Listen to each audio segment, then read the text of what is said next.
But let's jump out of the NBA and jump into the NHL, Brett, because the NBA has about a full week left. They're playing until next Sunday.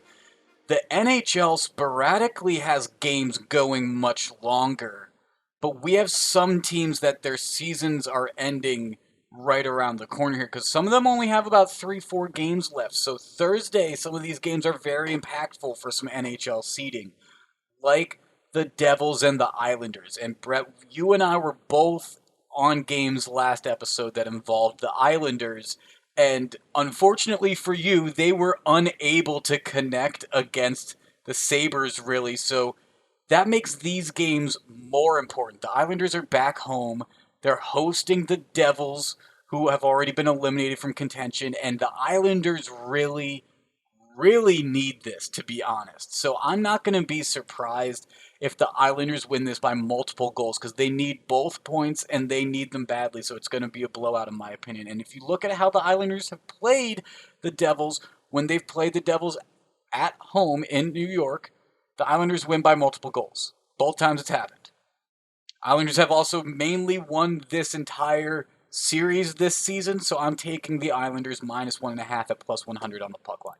Yeah, Higgins, you mentioned it. They need this game. But, I thought they needed those ones against the Sabres. So the Islanders scared me off of hockey this episode, Higgins. They were like, you know what? The season's winding down. We're focused on the postseason. I was like, you know what? If that's the attitude you're going to have against the Sabres, I'm done with hockey because you should be rolling over the Sabres with how good your team is and where they are in their season, obviously gunning towards the number one pick. So I don't know, Higgins. It just left such a bad taste in my mouth. I threw out the sport this episode. Well, it's all about seeding and where you want to be placed in the playoffs right now. The Islanders, they've clinched that the playoff seed from the Eastern Division standings. But right now they're sitting in that 4 seed. They're 1 game behind the Boston Bruins. They're 1 point behind the Boston Bruins. They're 3 points behind the Washington Capitals. So conceivably, the Islanders could try to make a push to get that 3rd or 2nd seed if they want to. But do they want to? I think against the Devils at home, they're going to get the 2 points regardless. What that does for the standings, I'm not so sure because we have the Bruins hosting the Rangers, who are already eliminated from Yeah, playoff they're dead in contention. the water too. And Their then we best have, players hurt. Yeah, it was a mess. and the Penguins are hosting the Sabres. The Penguins are in first in the East Division right now. And the Caps have the night off on Thursday. So I'm taking the Islanders. Maybe they jump up in the division, maybe not. Maybe they're just going to sit at 4th. Who knows? But I'll give them another chance at -1.5 +100. Yeah, well, you got to be feeling good about the Sabres going up against the Penguins. I mean, they just took 2 from the Islanders, so hey, there's something in your favor. Yeah, Rangers, they're more worried about fighting the Capitals physically than they are about winning hockey games right now after the whole Tom Wilson Panarin thing. But yeah, I'm not gonna say I hate that bet, Higgins, but the Islanders burn me bad. So, you just don't play with the match that burns you. I get that. I absolutely get that. Moving on to Friday's picks, because as has become ritual, Brett, I have 3 days worth of NHL picks in this episode. Of course you do. And so my pick on Friday is in the Southern Division between the Dallas Stars and the Tampa Bay Lightning. The Lightning have owned this series. They're 5-1 so far in this series this season, and their games at home they have won by multiple goals. Most recently, they won 3-0, and then at the beginning of the season to start the series, they won 5-0 in Tampa. Tampa Bay is in Florida, which allows a lot of fans, just like Dallas does, really. But Tampa Bay has a unique atmosphere with hockey. You wouldn't expect Florida to really care about hockey, but they do in Tampa because this team's successful and they're good.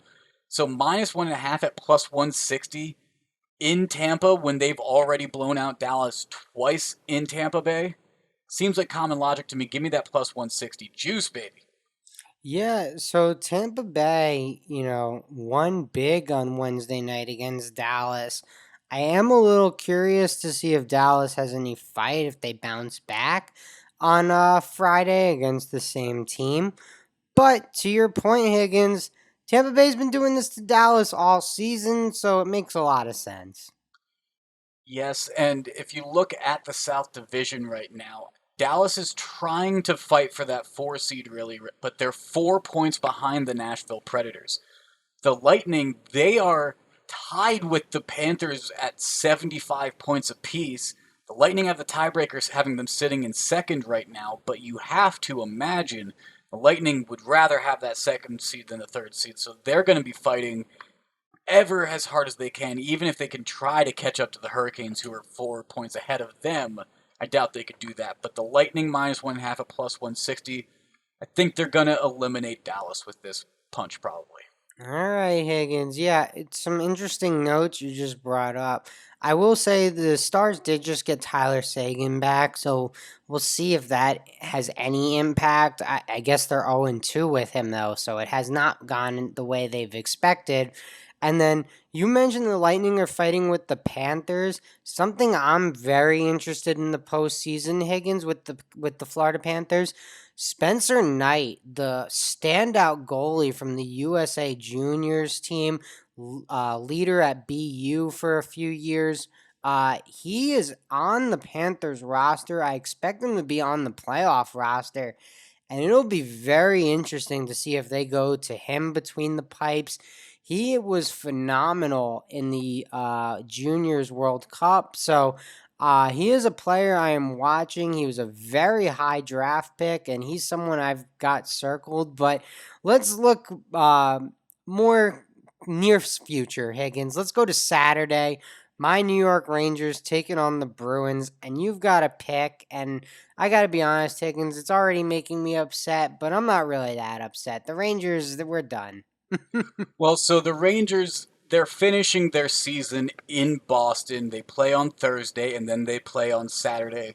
But like you said earlier in this episode about how the Rangers are more focused on fighting the Capitals, the way Panarin was put out for the season like that, I think the New York Rangers are just looking to finish their season at this point. Do they come back and show me something against Boston on Thursday that could make me change my mind about this Saturday bet? Maybe. But as of right now, I look at this as Boston has an opportunity to grab 4 free points in their final 4 games right now. They play Boston in both of these games, and then they have 2 games after that, one against the Islanders and one against Washington. 2 games against 2 competitive teams that will very much affect division standings as well. So if they can get 4 free points against the Rangers here, I think they're going to try to do it. So I expect them to win Thursday, and if they do, I'm taking them to win by multiple goals on Saturday because I don't expect the Rangers to come out with a lot of fight if they lose on Thursday as well. So give me Boston Bruins -1.5 at +130 value because the Bruins are really fighting for a lot more here, in my opinion.